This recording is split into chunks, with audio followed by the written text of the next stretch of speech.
উফ, আর কি নিতে হবে? ও হ্যাঁ, আরেকটা। এই যে মেয়েটাকে দেখছো, এই মেয়েটার নাম হলো তে, যে কিনা তার লাগেজের ভিতরে তার জামা কাপড় ঢোকাচ্ছিল। আর কেন ঢোকাচ্ছিল শুনতে চাও?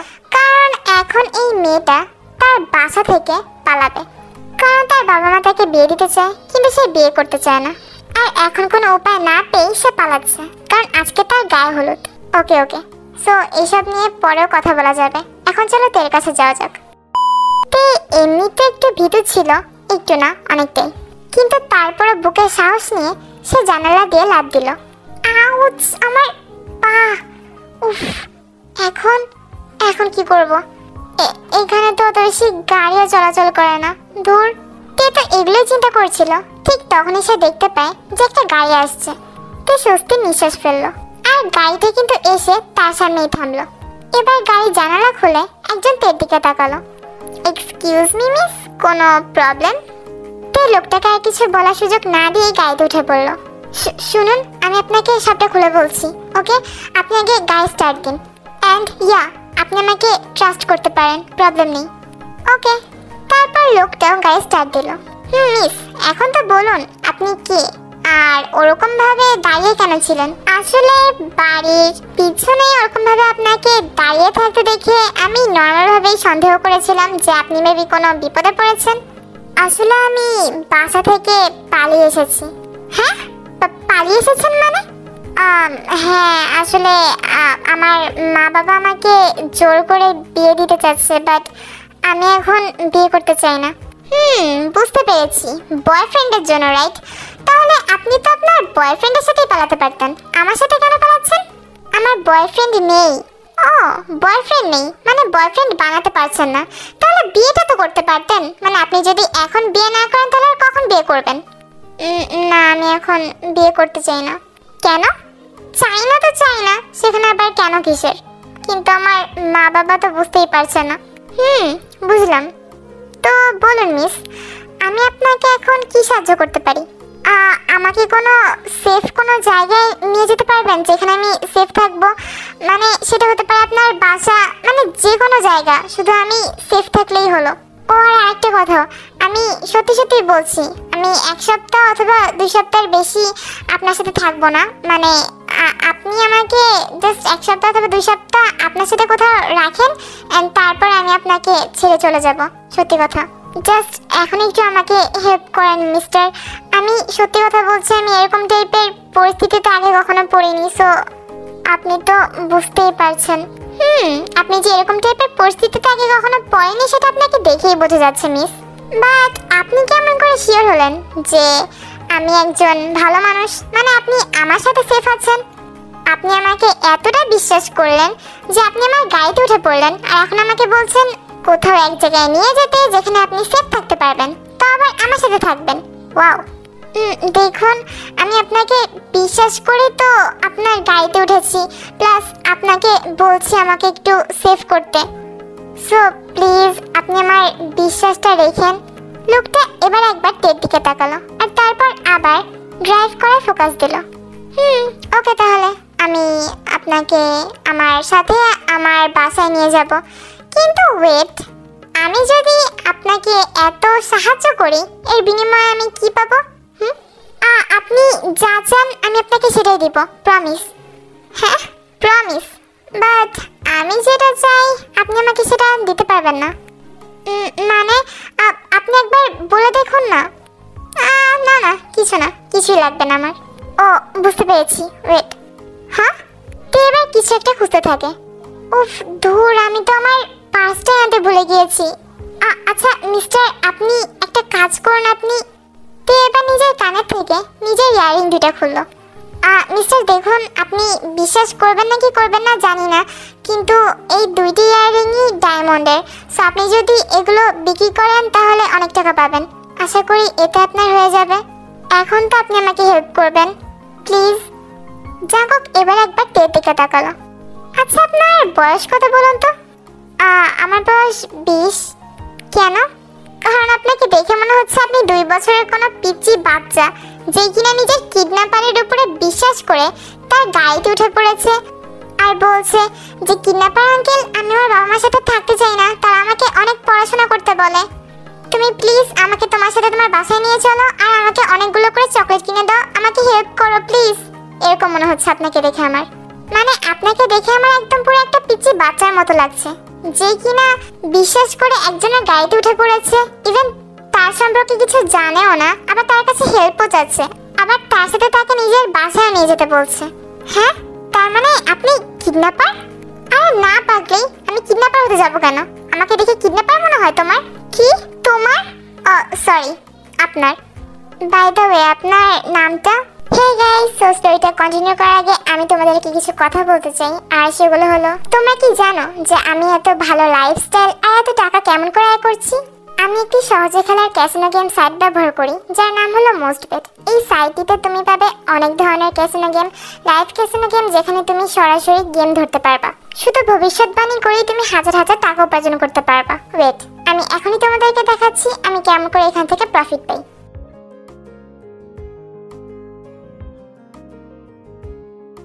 তোমরা তো দেখতেই পেলে আমি কেমন করে এই গেমটি খেললাম, কত গেম ধরলাম আর কত লাভ করলাম। এখানে আর অনেক ধরনের গেম আছে, যেমন ক্রাশ গেম, এভিয়েটর গেম, এখানে লাইভ গেমও আছে, যেখানে তোমরা খেলোয়াড়দের সাথে লাইভ গেম খেলতে পারবা। দেখলা কত সহজ?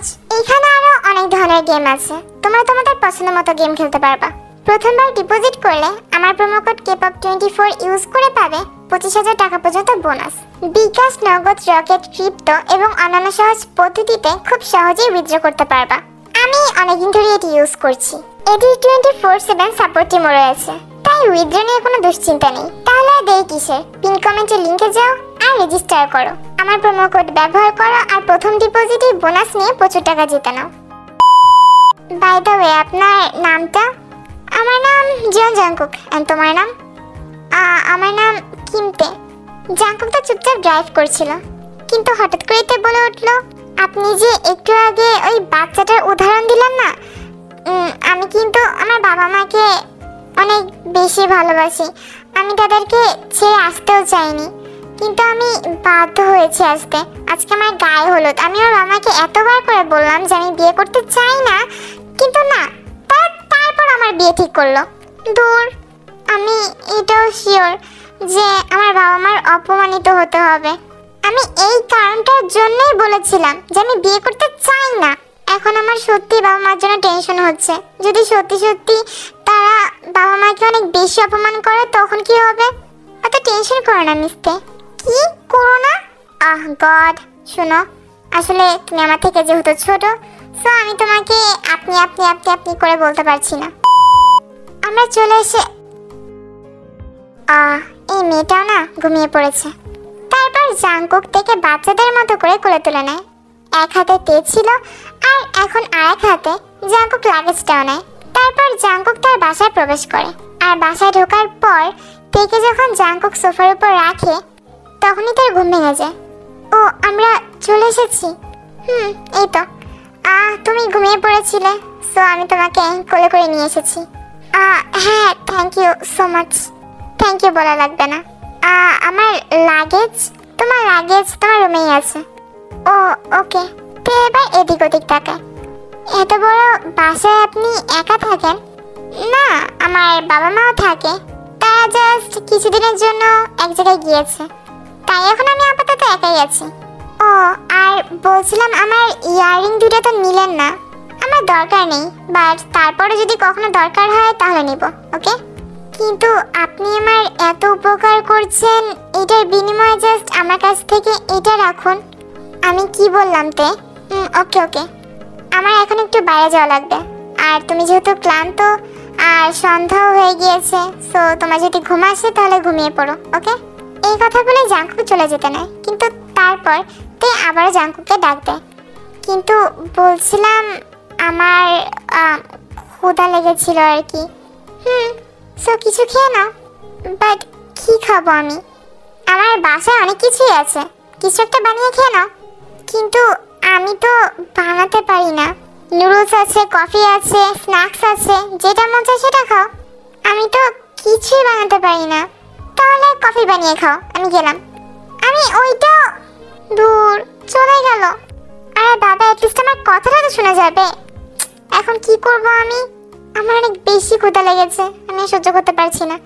আচ্ছা, একবার ট্রাই করে দেখি কফি বানাতে পারি নাকি। তে এবার রান্নাঘরে যায় আর রান্নাঘরে গিয়ে সে কফি খুঁজতে থাকে আর তারপর সে কফি পেয়েও যায়। তারপর সে পানি গরম করতে দেয়। তারপর তে যখন কাপ নিতে যাবে ঠিক তখনই তার হাতের সাথে লেগে সেই পানি গরম করার যে পাত্রটা ছিল সেটা তার পায়ের উপর পড়ে যায়। আর তারপর সে তাড়াতাড়ি করে পাত্রটা উঠায়। পানি অতিরিক্ত গরম থাকার কারণে তের দুই পাই একদম লাল হয়ে যায়। তের যদিও পায়ে অনেক ব্যথা করছিল কিন্তু তারপর সে কফিটা বানিয়ে কোনো রকম ভাবে কফিটা নিয়ে এসে সোফার উপর বসে। তে কি করবে কিছুই বুঝতে পারছিল না, কারণ কোথায় মেডিসিন বক্স রাখা এগুলো তো তে জানে না। এবার তে আস্তে আস্তে কান্না করতে শুরু করে। তার ক্ষুধাও লেগেছিল কিন্তু সে কফিও খেতে পারছিল না কান্না করার জন্য। আর তে কফিটা ওরকম রেখেই কান্না করতে করতে ঘুমিয়ে পড়ে, যেহেতু তে অনেক ক্লান্ত ছিল। জাঙ্কুক বাসায় আসে আর বাসায় আসার পর তার চোখ যায় তের দিকে। উফ, এই মেয়েটাও না, আমি কি সোফায় ঘুমাতে বলেছি? জাঙ্কুক এবার তার কাছে গেল আর কাছে গিয়ে সে একটু অবাক হলো, কারণ সে দেখে যে তে কফি বানিয়েছে ঠিকই কিন্তু কফি খায়নি। মানে কফির কাপে কফি যেরকম ছিল ঠিক সেরকমই আছে। আর এবার ফাইনালি জাঙ্কুকের নজর যায় তের ফেসের দিকে আর সে বুঝতে পারে যে তে কান্না করতে করতে ঘুমিয়েছে। তে কি ওর মা বাবাকে মিস করছে এই জন্য কান্না করেছে নাকি? তাহলে কফিটা কেন খায়নি? আবার ওকে দেখেও তো মনে হচ্ছে না যে ও কোনো প্রস্তুতি নিয়ে তারপর ঘুমিয়েছে। মানে ওর মাথার নিচেও তো কিছু দেওয়া নেই। জাঙ্কুক এবার এদিক ওদিক তাকাতে তাকাতেই তার নজর এবার গেল তের পায়ের দিকে। ওয়েট, ওর পা এরকম লাল হয়ে আছে কেন? জাঙ্কুক এবার আলতো করে তের পা ধরলো কিন্তু তখনই তের ঘুম ভেঙে গেল। হচ্ছে আমার পা, ধরেন না। কেন, তোমার পায়ে কি হয়েছে? তুমি কান্না করেছো কেন? পায়ে গরম পানি পড়েছিল। গরম পানি পড়েছিল? আর তারপর তারপর তুমি তোমার পায়ে কোনো ট্রিটমেন্ট করোনি? আমি বুঝতে পারছিলাম না কি করব। উফ গড, এই মেয়েটাও না। আর তারপর জাঙ্কুক নিজের হাতেই আলতো করে তের পায়ে ট্রিটমেন্ট করে দেয়। আচ্ছা তে, এটা বলো তো আমাকে, তুমি কি করতে পারো? তে কিছু বলে না, জাস্ট চুপ করে থাকে। আচ্ছা, তো এখন তোমার রুমে চলো। চলো মানে আমি একাই যেতে পারবো। তুমি পারবা না, তোমার পায়ের যে অবস্থা। আমি পারবো বললাম না। তে জেদ করো না। উফ, আমি বললাম তো। জাঙ্কুক এবার তেকে তার কোলে তুলে নেয় আর তারপর তাকে তার রুমে নিয়ে যায়। এখন ঘুমিয়ে পড়ো, bye and good night. Good night. তারপর জাঙ্কুক একটু মুচকি হেসে সেখান থেকে চলে যায় আর তারপর তেও শুয়ে পড়ে। তে অনেক ক্লান্ত ছিল আর কান্না করার জন্য তার মাথা ব্যথাও করছিল, যার কারণে তে ঘুমিয়ে পড়তে বেশি একটা টাইম লাগে না। তে ঘুম থেকে ওঠে আর তারপর ফ্রেশ হয়ে নিচে আসে। তে পায়ের ব্যথা অনেকটাই কম লাগছিল। তে এবার ডাইনিং টেবিলের কাছে আসলে দেখতে পায় একটা প্লেটে মেবি কিছু আছে বাট সেটা ঢাকা আর তার পাশেই একটা নোট রাখা। তে এবার সেই নোটটা নেয় আর দেখতে পায় সেখানে লেখা, গুড মর্নিং তে, আই হোপ যে তোমার পায়ের ব্যথা অনেকটাই ঠিক হয়ে গিয়েছে, কারণ আমি কালকে তোমার পায়ে যে মেডিসিনটা লাগিয়েছিলাম ওইটা অনেক উপকারী ছিল। আর আরেকটা কথা, সেটা হলো মেবি তুমি ডাইনিং টেবিলের উপরে এখন একটা প্লেট দেখতে পাচ্ছ, ওইটার ভিতরে আমি তোমার জন্য ব্রেকফাস্ট বানিয়ে রেখে গিয়েছি, কারণ আমি জানি যে আপনি ব্রেকফাস্টটা বানাতে পারবেন না। ওকে, তো যাই হোক, এখন খাবারটা খেয়ে নাও আর আশা করি খাবারটা ভালোই হয়েছে। নোটটা পড়ে তে নিজের অজান্তেই হেসে দেয় এন্ড তারপর তে ব্রেকফাস্টও করে। কি অবস্থাতে? সবকিছু ঠিকঠাক গিয়েছে তো? এন্ড তোমার পা কি, আই মিন তোমার পায়ের ব্যথা কি কমেছে? কমেছে, কিন্তু হালকা হালকা আছে এখনো। কালকে মেবি সম্পূর্ণটা ঠিক হয়ে যাবে। গুড। আর আমার খাবারটা? সেটা অনেক মজা ছিল। থ্যাংক গড, আমি খাবার নিয়ে অনেক বেশি টেনশনে ছিলাম, সত্যি সত্যি। ওকে, তো চলো এখন যাওয়া যাক। কোথায়? কোথায় আবার? রান্নাঘরে। রান্নাঘরে কেন? তোমাকে রান্না শেখাতে তেতে? এই কথা বলে জাঙ্কুক রান্নাঘরে চলে গেল। তেতে আর তারপর তেও রান্নাঘরে গেল আর তারপর জাঙ্কুক তেকে রান্না শেখাতে থাকে। কিন্তু সেখানেও তারা অনেক হাসাহাসি করে, মজা করে। মানে জাঙ্কুক তেকে একটা ফানি ফানি কথা বলছিল, যার কারণে তে হাসছিল আর তার সাথে জাঙ্কুকও হাসছিল। আর এরকম সেম ভাবে 2 দিন কেটে যায়। জাঙ্কুক বাসায় আসে। তে, হ্যাঁ তোমার কি মন খারাপ? চুপচাপ বসে রয়েছো? জাঙ্কুক এবার তের কাছে গেল। না, আসলে মা বাবাকে মিস করছিলাম। ও, মিস করো না তে। আমি জানি তারা এখন তোমাকে নিয়ে অনেক বেশি চিন্তা করছে, কিন্তু মেবি যা হচ্ছে ভালোর জন্যই হচ্ছে। কোনো কারণের জন্যই হচ্ছে। আর তারপর জাঙ্কুক থেকে জড়িয়ে ধরলো, আর তারপর তেও কান্না করে দিল। কিছুক্ষণ পর জাঙ্কুক থেকে ছেড়ে দেয় আর বলে, কান্না থামাতে, কান্না করো না, ওকে? তে মাথা নাড়িয়ে হ্যাঁ বলল। আমি সত্যি অনেক জেদি। আমার মা বাবা আমাকে প্রায় বলতো যে আমি নাকি অনেক বেশি জিদ করি, মানে প্রায় প্রায় বিষয় নাকি আমি জিদ করি। ইভেন অন্যান্য অনেক মানুষ আমাকে এই সেম কথাই বলেছে। আজকে তো আমার এখন নিজের কাছে মনে হচ্ছে যে আমি আসলে অনেক জেদি। মেবি এই বিয়ের বিষয়টা নিয়েই আমি বেশি জিদ করেছি। আই থিঙ্ক আমার এটা করা ঠিক হয়নি। আমি নিজেও জানি না কেন, কিন্তু কেন যেন আমার বিয়ে করতে ইচ্ছা করছিল না এখন। আর আমি মা বাবাকে বলেছিও সেটা, কিন্তু তারা শুনছিল না, তারা মানতে চাচ্ছিল না। আসলে কি বলতো তে, আমি তোমাকে যতটা জেদি মনে করেছিলাম, তুমি ততটাও জেদি না। যতটা তুমি মানুষকে বিশ্বাস করতে চাও যে তুমি অনেক বেশি জেদি। অ্যান্ড তুমি খারাপ মেয়েও না, তুমি জাস্ট একটা বাচ্চার মতো যে কিনা বড় হতে ভয় পাচ্ছে। কারণ তুমি মনে করছো তুমি যদি বিয়ে করো তাহলে ছোটবেলা থেকে তুমি তোমার মা বাবার কাছ থেকে যে ভালোবাসাটা পেয়েছো, বড় হওয়ার পরও তারা যেভাবে করে তোমাকে একদম বাচ্চার মতো করে ভালোবেসেছে, তুমি যখন যেটা চেয়েছো তখন তোমাকে সেটা দিয়েছে। যদিও তুমি এখন অনেক বড় হয়েছো, কিন্তু তোমাকে তারা বুঝতেই দেয়নি যে তুমি এখন অনেক বড় হয়ে গিয়েছো। তোমাকে তারা এমন করে ভালোবেসেছে। তো তুমি যদি এখন বিয়ে করো তাহলে মেবি তোমার হাজবেন্ড তোমাকে ওরকমভাবে ভালোবাসবে না, আর এমনও হতে পারে যে তোমার মা বাবা তোমাকে ভুলে যাবে। কিন্তু এরকম একদমই নাতে, সঠিক পারসন অফকোর্স তোমাকে তোমার সব কিছুর জন্যই ভালোবাসবে। তোমার মাঝে মধ্যে করা জেদের জন্য, তোমার বাচ্চামোর জন্য, তোমার সব কিছুর জন্য। ইভেন তুমি যদি রান্না করতে না পারো সে তোমাকে শিখিয়ে দিবে। তুমি যদি কান্না করো তাহলে তোমার পাশে থাকবে। তুমি যদি কোনো ভুল করে ফেলো তাহলেও তোমার পাশে থাকবে। যাই হয়ে যাক না কেন, অল টাইম তোমার পাশে থাকবে। অ্যান্ড এটাকে ভালোবাসা বলেতে, এটা এরকম না যে তোমার নিজেকে চেঞ্জ করতে হবে। সে যদি তোমাকে ভালোবাসে তাহলে তোমার সব কিছুকেই ভালোবাসবে। বুঝতে পেরেছো তে? ওয়াও, সো এখন তুমি কি একজন রূপকথার প্রিন্স? অফকোর্স প্রিন্সেস, আমি আপনার জন্য অফকোর্স প্রিন্স হতে পারি। উফ, জাঙ্কুক তে শুয়েছিল, জাঙ্কুকের কথাগুলো মনে করছিল আর মুচকি মুচকি হাসছিল। আর ঠিক তখনই তার জাঙ্কুকের প্রথম কথাটা মনে পড়লো। আসলে কি বলতো তে, আমি তোমাকে যতটা জেদি মনে করেছিলাম তুমি ততটাও জেদি না। যতটা তুমি মানুষকে বিশ্বাস করতে চাও যে তুমি অনেক বেশি জেদি।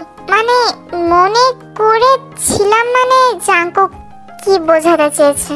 আচ্ছা ওয়েট, এই বিষয়ে আমি কালকে ওর কাছে আবার জিজ্ঞাসা করব। তে ঘুম থেকে ওঠে, আর উঠে সে নিচে অনেক আওয়াজ শুনতে পায়।